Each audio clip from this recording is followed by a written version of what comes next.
لا حول ولا قوة إلا بالله العلي العظيم. أعوذ بالله السميع العليم من الشيطان اللعين الرجيم. بسم الله الرحمن الرحيم. الحمد لله الذي لا يبلغ مدحته القائلون ولا يحصي نعماءه العادون ولا يؤدي حقه المجتهدون الذي لا يدركه بعد الهمم ولا يناله عوص الفطن جلت عظمته.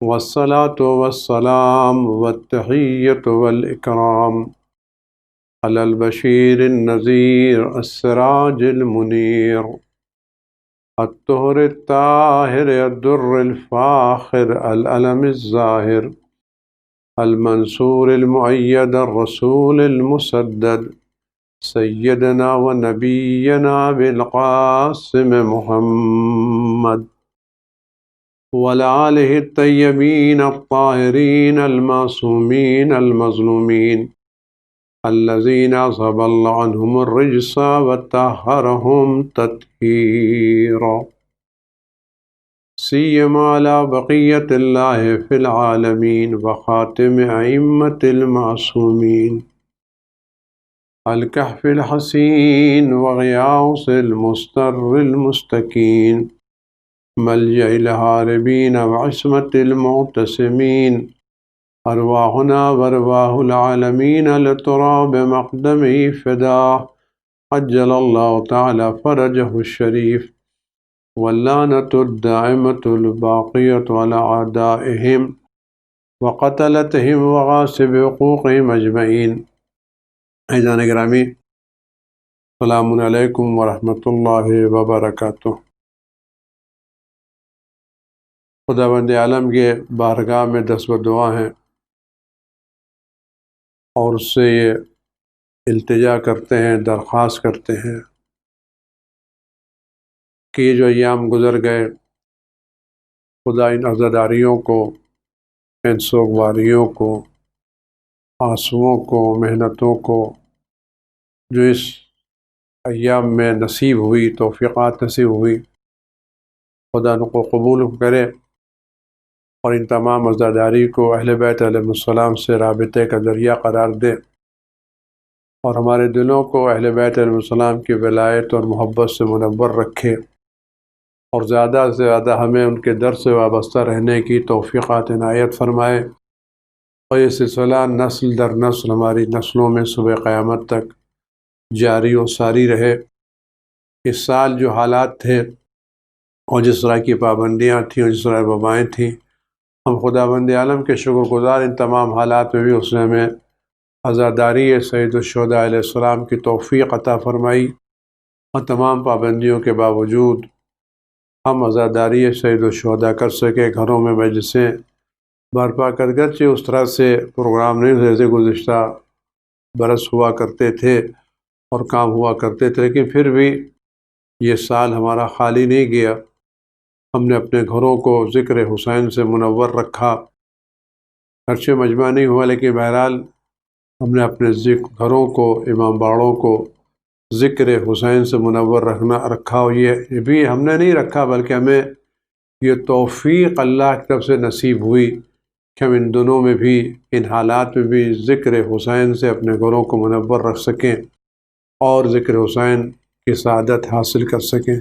ہم اس نعمت الہی پر، اس توفیق الہی پر شکر گزار ہیں اور اس کی بارگاہ میں دست بدعائیں کہ جس طرح اس نے ہمیں ان حالات میں بھی ذکر حسین کرنے کی توفیق دی، تمام کوتاہیوں، تمام خامیوں کے باوجود اس ذکر کو قبول فرمائے، ان آنسوؤں کو قبول فرمائے، اشکہائے عزا کو قبول فرمائے اور اس کو ہماری آخرت کا ذخیرہ قرار دے اور اہل بیت علیہ السلام سے رابطے اور محبت اور قربت کو اور زیادہ مثبت سے مستحکم کرے۔ عزیزان گرامی، ہم اہل بیت علیہ السلام کے تابع ہیں اور ان کی امامت اور ولایت کے قائل ہیں۔ ہماری اپنی نہ خوشی ہے نہ اپنا کوئی غم ہے۔ اب تک چونکہ ایام غم تھے لہذا ہم نے غم منایا۔ اب چونکہ اہل بیت علیہ السلام 9 ربیع الاول کو مسکرائے ہیں اور انہوں نے خوشی کا اظہار فرمایا ہے، تو ہم بھی ان کی پیروی کرتے ہوئے خوشی منا رہے ہیں۔ اس دن کو انہوں نے نئے لباس پہننے کی تاکید کی ہے، لوگوں کے ساتھ احسانات کرنے کی تاکید کی ہے، عبادتوں کی تاکید کی ہے، تو ہم اس سلسلے میں خوشی منا رہے ہیں۔ تو ہماری خوشی بھی اہل بیت کی خوشی کی طرح ہے اور ہمارا غم بھی اہل بیت کے غم کی طرح ہے۔ لیکن عزیزان گرامی، خوشی وہی خوشی ہے جو صاحب خوشی کے مرضی کے مطابق۔ اگر ہم کسی کی برتھ ڈے پارٹی میں جا رہے ہیں اور ہم یا کسی کی شادی میں ہم شرکت کرنے کے لیے جا رہے ہیں اور اس کی خوشی میں شریک ہونے کے لیے چاہتے ہیں، تو ہمیں کیا کرنا چاہیے؟ آیا ہم وہاں جائیں تو اس انداز سے جائیں جو صاحب خانہ اور صاحب خوشی کی خوشی کا سبب بنے، یا ہم اس انداز سے جائیں جو صاحب خانہ کی توہین کا سبب بنے، اس کی سبکی کا سبب بنے اور اس کے لیے ہم مشکل ایجاد کریں؟ کیا کرنا چاہیے؟ اگر ہم جا رہے ہیں اور وہاں اچھے خاصے لوگ آنے والے ہیں تو ہم کون سا لباس پہن کر کے جائیں؟ ہو سکتا ہے ہم اپنے گھر میں 3-4 پہن رہے ہوں، بنیائن پہن رہے ہوں اور ہمیں یہ چیز اچھی لگ رہی ہو، لیکن کیا اگر ہم ایک عزت دار برتھ ڈے پارٹی میں ہم کو دعوت دی گئی ہے، ایک تقریب میں ہم کو دعوت دی گئی ہے اور ہمیں بلایا گیا ہے، تو اگر ہم وہاں جانے کے بعد بال بکھرائے ہوئے جائیں، بنیائن ہو 3-4 پہن کر کے جائیں، تو کیا ہم صاحب خانہ کی عزت کا سبب بنیں گے یا ہم صاحب خانہ کی عملی طور پر توہین کا سبب بنیں گے؟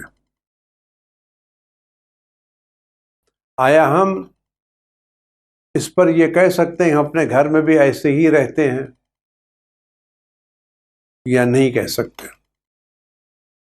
آیا اس طرح سے ہمارا اس کے کیا جانا یا وہاں جانے کے بعد ایسی حرکتیں کرنا جو صاحب خانہ کی سبکی کا سبب بنے، اس کی توہین کا سبب بنے، وہاں جا کر کے غصہ کرنا، وہاں جا کر الٹے سیدھے الفاظ استعمال کرنا، دوسروں پر کمنٹس کرنا اور پوری محفل کو، پوری تقریب کو برباد کر دینا؟ آیا کیا واقعاً یہ انسانیت اور شرافت کا تقاضا ہے اور یہ صاحب خوشی کی خوشی میں اضافے کا سبب ہے یا اس کی خوشی کو خراب کرنے کا سبب ہے؟ آیا ہمارے اس فعل سے وہ صاحب خوشی جس نے ہم کو دعوت دی ہے وہ خوش ہوگا یا ناراض ہوگا؟ کیا کرے گا؟ آپ فیصلہ کریں، کیا کرے گا؟ وہ خوش ہوگا یا ناراض ہوگا؟ آپ یہ کہیں گے وہ ناراض ہوگا، ہم نے آپ کو بلایا تھا تاکہ ہماری عزت میں اضافے کا سبب بنے، ہمارے وقار کا بنے، آپ نے آنے کے بعد ہماری پوری محفل کو درہم برہم کر دیا، جو لوگ آئے تھے ان کو ناراض کر دیا، آپ نے ایسے تبصرے کی، ایسی زبان استعمال کی جس کی توقع آپ سے نہیں تھی۔ آیا یہ جانے والا جب یہ چلا جائے اور ایسا حرکت کر لے تو صاحب خانہ افسوس کرے گا یا افسوس نہیں کرے گا کہ کاش میں نے ان کو نہ بلایا ہوتا، کاش یہ نہ آئے ہوتے تاکہ میری یہ محفل، میری یہ تقریب اس طرح سے خراب نہ ہوتی؟ عزیزان گرامی، ہم بھی سوچیں، آیا اہل بیت علیہ السلام کو گناہیں پسند ہیں یا گناہیں ناپسند ہیں؟ بد اخلاقیاں پسند ہیں یا ناپسند ہیں؟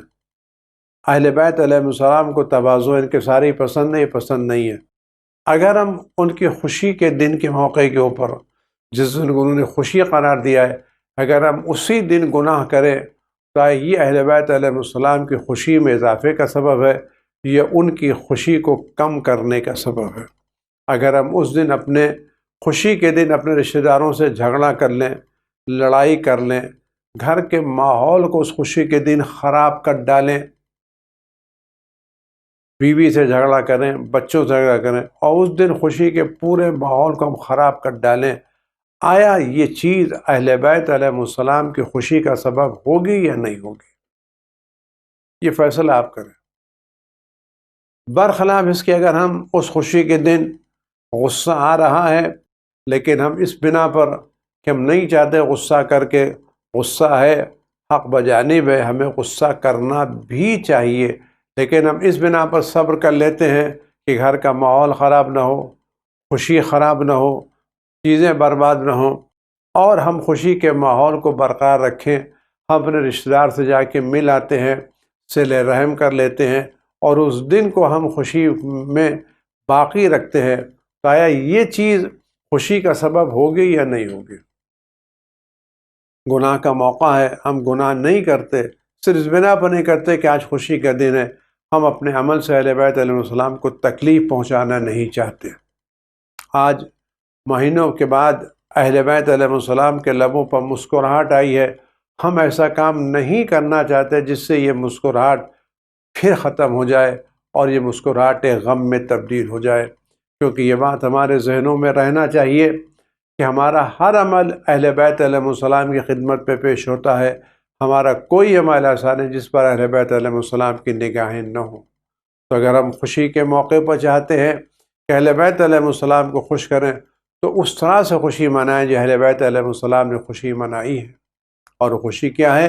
اطاعت کے ذریعے سے، فرما برداری کے ذریعے سے، صلہ رحم کے ذریعے سے، خوش اخلاقی کے ذریعے سے، گھر کے ماحول کو اچھا بنا کر ہمارے کیا کہ دن خوشی کا دن ہے. تو خوشی کا دن صرف گھر میں اچھے پکوان کا نام نہیں کہ ہم اچھا پکوان پکا لیں، اچھی چیزیں پکا لیں، مٹھائیاں لے آئیں، نذر دے دیں. یہ بھی اظہار خوشی ہونا چاہیے، روایتوں خوشی ہونا چاہیے، تاکہ پتہ تو چلے آج خوشی کا دن ہے. روایتیں کہ دیکھو تم جب خوشی کا کوئی دن ہو تو گھر میں کوئی ایسی چیز پکاؤ یا کوئی ایسی مٹھائی لے کر کے تاکہ گھر والے بچوں کو پتہ آج کیا ہوا جو ہمارے گھر میں یہ نئی چیز پکی ہے، کیا ہوا یہ گھر میں آج نئی چیز پکی ہے، آج یہ کھانے کا ذائقہ کیوں بدلا ہے. کیوں؟ اس لیے کہ یہ چیز بچوں کے ذہن میں یہ بات یاد رہے گی، ہمیں 9 ربیع الاول منانا ہے، ہمیں 17 ربیع الاول منانا. ہمارے گھر میں 17 ربیع الاول کو یہ چیز پکتی تھی. مسئلہ کھانے کا نہیں ہے، مسئلہ اس دن کو یاد رکھنے کا ہے. یہ چھوٹی چھوٹی چیزیں بچوں کے ذہن میں یاد رکھی جاتی ہیں. اگر ہم بقیہ خوشی کے دن کو عام دنوں کی طرح سے گزار دیں جیسے عام دن گزرتے ہیں، ہمارے بچوں پر کیا اثر پڑے گا؟ تربیت یہی ہوتی ہے کہ ہم اس گھر کے روایتوں میں ایسا کام کرو کہ بچوں کو وہ دن یاد رہے. کوئی اچھی چیز دو، عیدی دو، کھانا پکاؤ، مٹھائی لے کر کو کچھ ایسا کام کرو کہ پتہ چلے آج خوشی کا دن ہے. گھر کے ماحول کو خوشی کے ماحول میں تبدیل کرو. یہ کام بہترین کام ہے جو ہمیں انجام دینا چاہیے. تو میں عرض کر رہا تھا کہ خوشی ہمیں اہل بیت علیہ السلام کی خوشی کے مطابق بنانا چاہیے، اور غم بھی اہل بیت علیہ السلام کے مزاج کے مطابق. نہ ہم غم ایسا بنائیں جو اہل بیت کو پسند نہ ہو، اور نہ خوشی ایسے بنائیں جو اہل بیت کو پسند نہ ہو، بلکہ ہماری ہر خوشی وہی خوشی جو اہل بیت علیہ السلام کی خوشی کے مطابق ہو، ان کی مرضی کے مطابق ہو، اور ہر غم وہی غم ہے جو اہل بیت علیہ السلام کی تعلیمات کے مطابق ہو. عزیزان گرامی، ماہ ربیع الاول ہے، یہ کئی اعتبار سے امامت اور رسالت کا مہینہ ہے. اس میں امام حضرت عسکری اسلام کے شہادت کے بعد یہ دور امام زمانہ اسلام کی امامت کا دور ہے. اس اعتبار سے یہ چونکہ امامت امام زمانہ کا دور ہے جو امامت سے مخصوص ہے. اور اس کے بعد سب سے بڑی خوشی جو اس مبارک مہینے میں ہے وہ خدا بند عالم کی عظیم نعمت ہے، حضرت رسول خدا محمد مصطفیٰ صلی اللہ علیہ وسلم کی ولادت. یہ بہت عظیم نعمت ہے جو اللہ نے آپ کو دی. آپ یقین جانیے اولین و آخرین سے لے کے اول سے لے کے آخر تک، جب سے دنیا بنی ہے اور جب تک یہ دنیا باقی رہے گی، جب سے یہ دنیا بنی ہے اور جب تک یہ دنیا باقی رہے گی، خدا بند عالم نے کسی بھی گزشتہ امت کو اور کسی بھی آنے والی امت کو خدا بند عالم نے کوئی ایسی بڑی نعمت نہیں دی ہے جو رسول خدا صلی اللہ علیہ وسلم سے بڑی ہو. سب سے بڑی نعمت، سب سے عظیم نعمت جو خدا بند عالم نے پوری انسانیت کو دیے، حضرت رسول خدا محمد مصطفیٰ صلی اللہ علیہ وآلہ وسلم کی ذات بابرکت ہے. یہ وہ نعمت ہے جو خدا نے اولین و آخرین صرف آپ کو مخصوص قرار دیا ہے. خدا نے انبیاء بھیجے ہیں، مرسلین بھیجے، اولی العزم پیغمبر دنیا میں آئے ہیں، لیکن یہ نعمت جو اللہ نے آپ کو دی وہ عظیم نعمت ہے جو کسی دنیا کو نہیں ملی ہے، اولین و آخرین سے لے کر کے. کیونکہ رسول خدا صلی اللہ علیہ وسلم اشرف مخلوقات، اول مخلوقات، سب سے انبیاء، تو سب سے اعلیٰ نعمت خدا بند عالم نے آپ کو دی ہے حضرت رسول خدا صلی اللہ علیہ وسلم کی شکل میں۔ اور اس کے بعد اسی طرح سے ایک اور عظیم نعمت خدا نے آپ کو دی ہے، وہ اہل بیت علیہ السلام اور ان کی امامت اور ولایت۔ یہ وہ رسالت اور امامت اور ولایت ہے جو نعمت اللہ نے آپ کو دی اور کسی ایک کو نہیں دی ہے۔ یہ بہت عظیم نعمت ہے۔ جب عظیم نعمت، ہمیں اس عظیم نعمت کا شکریہ ادا کرنا چاہیے۔ ہمیں خدا کی بارگاہ میں شکر، پروردگار تیرا شکر ہے، تو نے ہمیں رسول خدا صلی اللہ علیہ وسلم کی نبوت کے زمانے میں پیدا کیا، اہل بیت علیہ السلام کی امامت کے زمانے میں پیدا کیا، اور ہمیں اس دور میں اللہ نے جو خصوصیات دیں جو کسی کو نہیں دیں، خدا بند عالم نے ہمیں اپنے کائنات کا آخری نبی دیا ہے اور سلسلہ امامت کا آخری امام دیا ہے، اور ان دونوں کا لقب رحمت للعالمین ہے۔ پیغمبر آخر بھی رحمت للعالمین ہے، اور زیارت آل یاسین کی بنا پر امام زمانہ علیہ السلام کا لقب بھی السلام علیکہ، آپ کا لقب بھی رحمت للعالمین ہے۔ دونوں رسول آخر بھی عالمین کے لیے رحمت ہے، اور امام آخر بھی امام کے امت کے لیے رکھیں۔ ان دو رحمتوں کے درمیان ہم موجود ہیں، تو کتنی زیادہ اللہ کی رحمتیں ہمارے شامل حال ہو رہی ہیں۔ یہ نعمتیں کسی کو نہیں ملی ہیں، کسی کو نہ ایسا امام ملا جو رحمت للعالمین ہو، نہ ایسا رسول ملا جو رحمت للعالمین ہو۔ یہ آپ کو نعمت اللہ نے دی ہے، اتنی بڑی نعمت آپ کو دی، اس کو کوئی شمار نہیں کر سکتا۔ اپنے خدا بند عالم نے اپنے خزانہ خلقت میں جو عظیم ترین جوہر تھا، جو عظیم ترین ہیرا تھا، وہ اللہ نے آپ کو دیا، اور ایسا نسخہ اللہ نے آپ کو دیا ہے جو نسخہ کسی کے پاس نہیں ہے۔ آج ہم پیغمبر اکرم صلی اللہ علیہ وسلم کی ولادت کے موقع کے اوپر ہمیں چاہیے کہ ہم باقاعدہ جشن منائیں۔ اگر ان حالات میں ہم مجلسوں، مسجدوں میں، امام باڑوں میں یا باقی عمومی جگہوں پر ہم کھل کے جشن نہیں منا سکتے، تو کم از کم اپنے گھروں میں چراغاں ضرور کریں، اپنی کھڑکیوں پر، اپنی بالکونیوں پر، جہاں بھی آپ کا گھر ہے، جتنا آپ کے امکان میں ہے، آپ ضرور خوشی منائیں، چاہے ایک چراغ جلا کر کے۔ اظہار خوشی ایک چیز ہے، اظہار خوشی ایک چیز ہے، اور روایتوں ملتا ہے کہ وہ لوگ جنہوں نے رسول خدا صلی اللہ علیہ وسلم کی ولادت پر خوشی منائی تھی، گرچہ وہ بعد میں مسلمان نہیں ہوئے، لیکن اس خوشی منانے کی بنا پر خدا ان کو جہنم کے عذاب کی شدت سے محفوظ رکھے گا۔ عذاب کی شدت سے روایتوں ملتا ہے، اگر کسی شخص کے دل میں اہل بیت علیہ السلام کی محبت ہے، ولایت ہے، اور وہ مومن نہیں ہے اور اللہ پر ایمان نہیں تھا، تو جنت میں تو نہیں جا سکتا، کہ جنت میں ایمان کی شرط ہے۔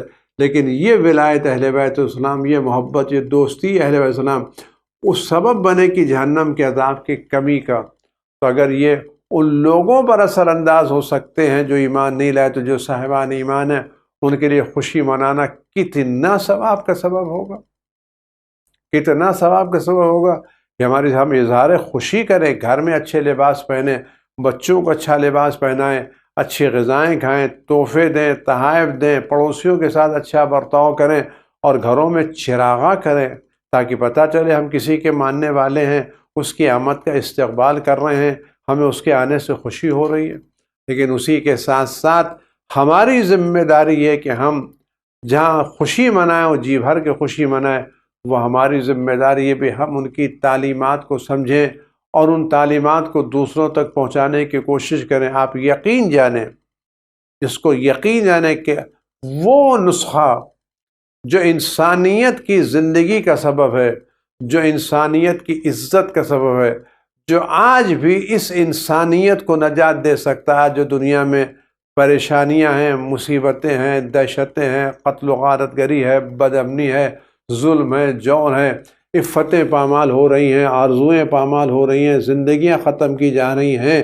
یہ جو ظلم و جور کا بازار گرم ہے، اور ہر طرف ظلم و جور بڑھتا چلا جا رہا ہے، حکومتیں اس ظلم و جور کو روکنے میں ان پر کنٹرول کرنے میں پوری طرح سے ناکام ہو رہی، ان کے بس میں نہیں آتا کس طرح سے اس جرائم کو روکا جا سکے۔ ایک کے بعد دوسرا جرم، جرم کے بعد دوسرا جرم، ایک عزت آبرو، ایک بے آبروئی کے بعد دوسری بے آبروئی، ایک قتل کے بعد دوسرا قتل، آپ روزانہ دیکھیں ہوتا چلا جا رہا ہے۔ کوئی کسی سے عبرت نہیں لیتا، کوئی کسی سے سبق نہیں لیتا۔ حکومتیں بہانے بناتی، پوری طرح سے حکومتیں دنیا کی ناکام ہیں اس طرح کے جرائم کو، اس طرح کے مصائب کو، اس طرح کے مظالم کو کنٹرول کرنے کے لیے۔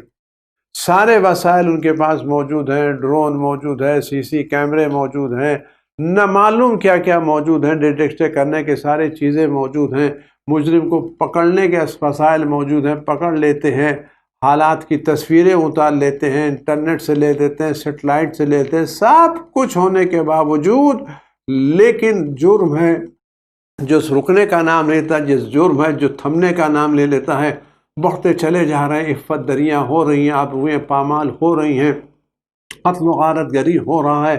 کیوں؟ اس لیے کہ ہم اس مرض کی وہ دوا نہیں دے رہے ہیں جو اس مرض کی واقعی دوا ہے۔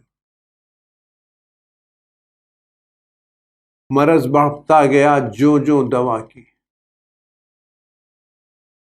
جیسے جیسے ہم دوائیں کرتے جا رہے ہیں، قانون لاتے جا رہے ہیں، سخت سے سخت قانون بناتے جا رہے ہیں، اتنا ہی جرائم اور مظالم میں اضافہ ہوتا چلا جا رہا ہے۔ اس کی دلیل یہ کہ ہمارا جو نسخہ ہے، ہم نہ مرض کی صحیح تشخیص کر پائے ہیں اور نہ ہم اس مرض کی صحیح دوا جانتے ہیں۔ ہم جس کو دوا سمجھ رہے ہیں وہ زہر ہے، ہم جس کو مرض سمجھے وہ مرض ہے ہی نہیں۔ اگر ہم نے واقع مرض کی صحیح تشخیص کر لی ہوتی اور ہمارے پاس صحیح دوائیں ہوتی تو مرض کنٹرول میں آ چکا ہوتا، لیکن یہ مرض کا بے قابو ہو جانا یہ بتا رہا ہے نہ ہمارے پاس تشخیص صحیح ہے، نہ ہمارے پاس مرض کی دوا صحیح ہے۔ لیکن قرآن کریم نے کیا کہا ہے؟ جس ماحول میں پیغمبر اکرم صلی اللہ علیہ وسلم بھیجا وہ ضلال مبین کا ماحول تھا، پوری طرح سے گمراہی کا ماحول، گناہ کا ماحول، ظلم کا ماحول، جبر کا ماحول، زیادتیوں کا ماحول، لوٹ لینے کا ماحول، چوری کا ماحول۔ کوئی اچھائی ایسی نہیں تھی جو وہاں پائی جاتی ہو، کوئی اچھائی، ایک اچھائی نہیں تھی اور کوئی برائی ایسی نہیں جو وہاں نہ پائی جاتی ہو۔ اچھائیاں دور دور نظر نہیں آتی تھیں اور برائیاں قدم قدم پر بکھری بھی پڑی تھی۔ ایسے ماحول میں پیغمبر اکرم صلی اللہ علیہ وسلم نے 23 سالہ زندگی میں کتنا انقلاب برپا کیا، کس طرح سے لوگوں میں تبدیلیاں ایجاد کی۔ وہ لوگ جو لوگوں کا مال لوٹ لیتے تھے، قتل کر دیتے تھے، حملے کر دیتے تھے، خاندان کے خاندان کو تباہ و برباد کر دیتے تھے، آج وہی لوگ دوسروں کی جان کی حفاظت کر رہے ہیں۔ یہ انقلاب کیسے آیا؟ یہ بھائی چارگی کہاں سے آئی؟ وہ لوگ جو سامنے جاتے والے مسافر کو لوٹ لے رہے تھے اور اس لوٹنے کو فخر سمجھتے تھے، آج وہی لوگ اپنے مال کا آدھا حصہ اپنے بھائیوں کو دے رہے ہیں کہ ہمارا مال تم لے جاؤ، ہمارا ایک گھر ہے تو اس گھر میں آ کے تم رہ جاؤ، ہمارے ساتھ تم رہو، اور اس دینے کو، اس عطا کو اپنے لیے فخر سمجھتے ہیں۔ کوئی تنگی نہیں، محنت سے کی ہے، تم آؤ ہمارے مال میں شریک ہو، ہمارے گھر میں شریک ہو۔ تو جو کل مال لوٹ لیتے تھے وہ آج غریبوں کو، فقیروں کو اپنے مال میں کیسے شریک کر رہے ہیں؟ اور یہ بھی زبردستی نہیں، بالجبر نہیں، خوشی سے شریک کر رہے ہیں۔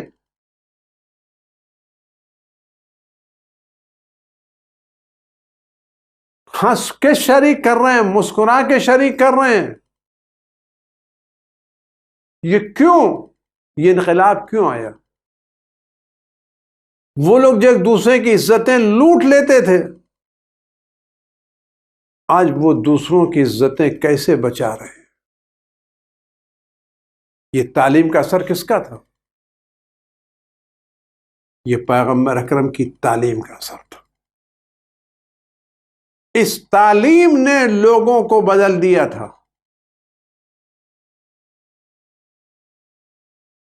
اس تعلیم نے لوگوں کو کیسا بدل دیا تھا؟ ایسی امانت داری کہ جس کی مثال نہیں ملتی. ایک شخص سفر پر جا رہا ہے، اس کے پاس کچھ زر و جواہرات ہیں. وہ چاہتا میں جا رہا ہوں، میں گھر جا رہا ہوں، میرا گھر خالی ہے، میں چاہتا ہوں یہ زر و جواہرات کے صندوق کسی کو دے دوں امانت کے طور کے اوپر، تاکہ جب میں سفر سے واپس آؤں تو میرے یہ زر و جواہرات، میری یہ امانتیں، میری یہ رقم مجھ کو مل جائے.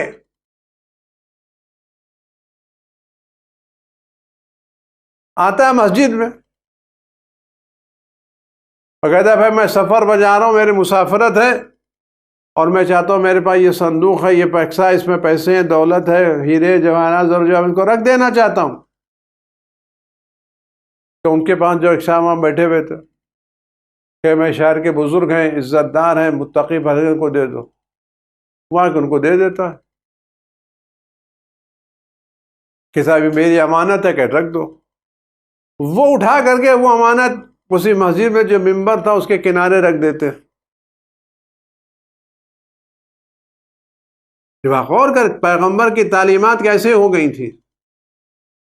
وہ صندوق اسی مسجد میں ممبر کے کنارے رکھ دیتا کہ ٹھیک یہاں رکھ دو، چلے جاؤ. وہ چلا تھا کہ یہ سوچ گیا تھا کہ میں جا رہا ہوں، یہ ابھی نماز پڑھ رہے ہیں، وظیفہ کر رہے ہیں، ابھی نماز پڑھ کے اٹھیں گے تو صندوق لے جائیں گے، اپنے گھر لے جائیں گے. کئی مہینے کے بعد سفر سے واپس آتا، اس شخص کے بعد پوچھتا ہے کہ میں نے آپ کو صندوق دیا تھا. کہا دیا تھا. کہا کہ اب مجھے واپس، کہ چلو میں دے دیتا ہوں تم کو صندوق. کہاں کا گھر میں؟ گھر نہیں، کہا مسجد میں. یہ سوچا تو میرا صندوق گھر میں جا کے رکھا گیا ہوگا، تالے میں رکھا گیا ہوگا، سیف میں رکھا ہوگا. وہ مسجد میں آتا ہے کہ چلو اسے جہاں تم نے دیا تھا میں وہی صندوق لا کے تم کو دوں گا. تو سمجھتا ہے کہ میں مسجد جاؤں گا تو سب کے سامنے باہر سے لا کے صندوق لا کے، وہ آتا ہے مسجد کا کہ وہ صندوق تمہارا وہ رکھا ہوا. دیکھا کہ جہاں رکھا صندوق وہیں پڑا ہوا. کہ کیا ہوا؟ کہا ہمارے کیا کوئی چور نہیں ہے؟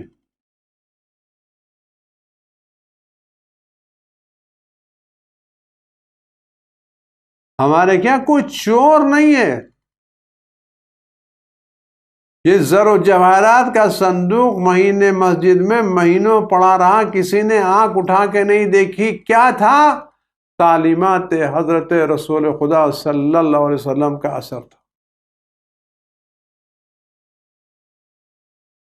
ان تعلیمات میں جو تاثیر ہے آج بھی وہی تاثیر ہے. لیکن آج ہم کیوں متاثر ہوتے؟ اس کی بنا پر کیوں ہم متاثر نہیں ہوتے؟ اس کی وجہ یہ کہ ہم میں رکاوٹیں ہیں. ہم میں رکاوٹیں. پرانے زمانے کے جو حکیم ہوا کرتے تھے، وہ جب دوائیں دیتے تھے تو دوائیں دینے سے پہلے کچھ ایسی دوائیں دیتے تھے تو بدن میں جو غلاظتیں وہ نکل جائیں. پہلے 1-2 دن اس کو دوائیں دیتے تھے، ان دوائیں دینے کے بعد جو بدن میں غلاظتیں، کثافتیں، نجاستیں ہوتی تھی نکال دیتے تھے، پھر اپنی دوا دیتے تھے. کہتے تھے جب تک بدن میں غلاظتیں موجود ہیں میری دوائیں اثر نہیں کریں گی.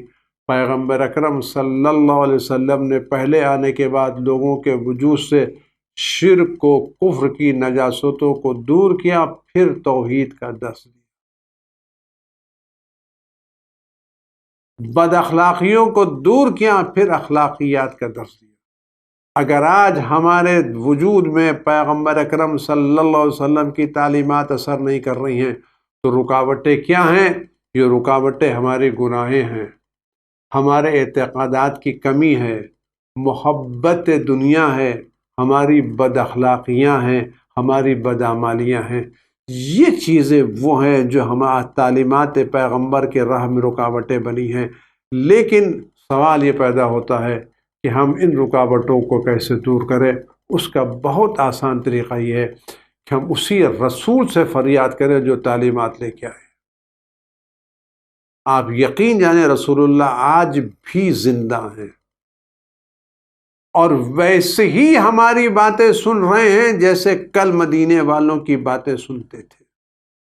جس طرح سے کل مسجد نبوی میں جو لوگ ان کے سامنے بیٹھ کے ان سے گفتگو کرتے ان کی باتیں سنتے تھے، آج بھی رسول خدا صلی اللہ علیہ وسلم ویسے ہی ہماری باتیں سننے کے لیے تیار ہے، بشرطے ہم ان سے بات کریں تو صحیح، ہم ان سے فریاد کریں تو صحیح، ہم ان سے باتیں کریں تو صحیح، ہم اپنی مشکلات ان سے بیان کریں۔ آپ یقین جانیے اگر آج ان ایام میں جو رسول خدا صلی اللہ علیہ وسلم سے مخصوص اسام ہے، اگر ہم ان کی بارگاہ میں جائیں اور واقع دل سے ان سے فریاد کریں، ہم بہتر ہونا چاہتے ہیں، ہم بااخلاق ہونا چاہتے ہیں، با کردار ہونا چاہتے ہیں، بری عادتیں چھوڑنا چاہتے ہیں، ہم آپ کی امت کے اچھے امتی بننا چاہتے ہیں، آپ یقین جانیے اگر ہم آج بھی رسول خدا صلی اللہ علیہ وآلہ وسلم سے درخواست کریں، آپ یقین جانیں آپ اپنے وجود میں تبدیلی محسوس کریں گے۔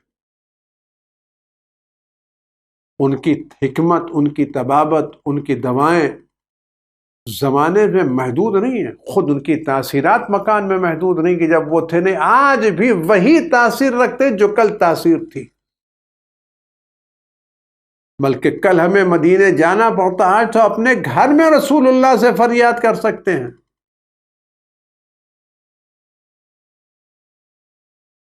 ہم فریاد کر سکتے اپنے بارے میں، اپنے اولاد کے بارے میں، اپنی چیزوں کے بارے میں ہم فریاد کریں، ان سے نماز کے بعد، نماز سے پہلے اپنی زبان ان سے گفتگو کریں۔ ہم نے رسول خدا کو چھوڑ دیا ہے، ہم نے ان کو فراموش کر دیا ہے، ہم اپنی زندگی میں ان کے اثرات کو محسوس نہیں کرتے۔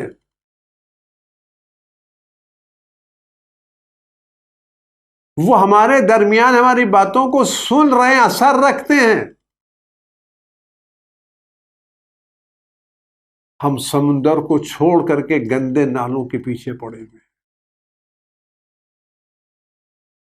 ہم حکیم الہی کو چھوڑ کر کے دنیا کے ڈاکٹروں کے پیچھے پڑے۔ عزیزان گرامی، اگر آج بھی میں عرض کر رہا ہوں، اگر آج ہم اپنی اخلاقیات کے بارے میں، نا اخلاق زندگی کی ہر مشکل کے بارے میں، ایمان کے بارے میں، عمل کے بارے میں، مزاج کے بارے میں، زبان کے بارے میں، جو کچھ ہے، اگر آج بھی ہم ان سے فریاد کریں تو وہ تاثیر رکھتے ہیں، لیکن ہم نے اس خزانہ الہی سے منہ موڑ لیا ہے۔ تو جو خزانے سے منہ موڑ لے اور فقیری اس کے ذمہ دار آ جائے تو خزانے کی کوتاہی ہے منہ موڑنے والے کی۔ اگر آج ہماری سوسائٹی میں بد اخلاقیاں ہیں تو وجہ کیا؟ ہم معلم اخلاق سے منہ موڑے ہوئے ہیں، ہم طبیب علی الاطلاق سے منہ موڑے ہوئے ہیں۔ آج بھی ہمارا کام یہ کہ ہم اس کی بارگاہ میں جائیں۔ عزیزان گرامی، ان ایام میں، ان دنوں میں جو رسول خدا صلی اللہ علیہ وسلم کے دن ہیں، ان کی ولادت کے دن ہے، خوشی کے دن ہے، پروردگار خود کے مسرت کے دن ہے، ہم ان دنوں میں طے کر لیں کہ ہم نماز کے بعد کوئی بھی نماز ہو، صبح کی نماز ہو، ظہر کی نماز ہو، ہم تھوڑی دیر بیٹھ کے اپنے رسول سے بات کریں گے، اپنے مسائل اپنے رسول کے رؤوف المومنین الرؤوف، قرآن کہتا ہے یہ پیغمبر مومنین میں رؤوف الرحیم ہیں۔ رؤوف الرحیم، جس کو خدا رؤوف الرحیم کرے وہ کتنا مہربان۔ آپ یقین جانیے پیغمبر اکرم صلی اللہ علیہ وسلم ہمارے حق میں ہمارے والدین سے ہزار لاکھوں کروڑوں گنا زیادہ مہربان ہیں۔ جس طرح سے ہمارے ایک آنسو پر ہمارے والدین کا دل نرم ہو جاتا ہے، ہماری ایک توسل سے، ایک فریاد سے رسول خدا کی عنایتیں ہمارے شامل ہو جائیں گی۔ آئیے اس موقع کے اوپر، ان مزاح کے اوپر اپنا دل رسول خدا کے حوالے کریں اور روزانہ ان سے فریاد کریں، اور ان فریادوں میں ایک فریاد ان کے فرزند کے ظہور کی دعا کریں۔ اگر ہم دنیا کی پریشانیوں سے عاجز آ چکے ہیں، دہشت گردیوں سے عاجز آ چکے ہیں، مظالم سے عاجز آ چکے ہیں، اور اس کا ایک علاج ان کے فرزند کا ظہور ہے، تو جہاں ہم اپنے مسائل بیان کریں، وہ ان دنوں کا واسطہ دے کر کے رسول خدا سے درخواست کریں کہ اللہ کی بارگاہ میں دعا کریں ان کے فرزند کا ظہور جلد از جلد ہو۔ اور جس دن رسول خدا ہاتھ اٹھا کے دعا کریں گے، مجھے امید ہے خدا ان کی دعا کو ضرور بھی ضرور مستجاب کرے گا۔ خدا ہم سب کو توفیق عنایت فرمائے۔ ان خوشی کے دنوں میں اہل بیت کے مزاج کے مطابق خوشی انجام دے سکے، اور ہماری خوشیاں قبول ہوں، ہمارے نظام کا ظہور جلد ہم کے نوکروں میں، چاکروں میں، خدمت شکروں، یہ بلا جلد دور ہو، تاکہ ہم لوگ براہ راست ایک دوسرے کے ساتھ نماز جمعہ قائم کر سکیں اور نماز جمعہ سے آپ سے مخاطب ہو سکیں۔ خدا ہم سب کو سلامت رکھے، آپ کو سلامت رکھے۔ والسلام علیکم ورحمۃ اللہ وبرکاتہ۔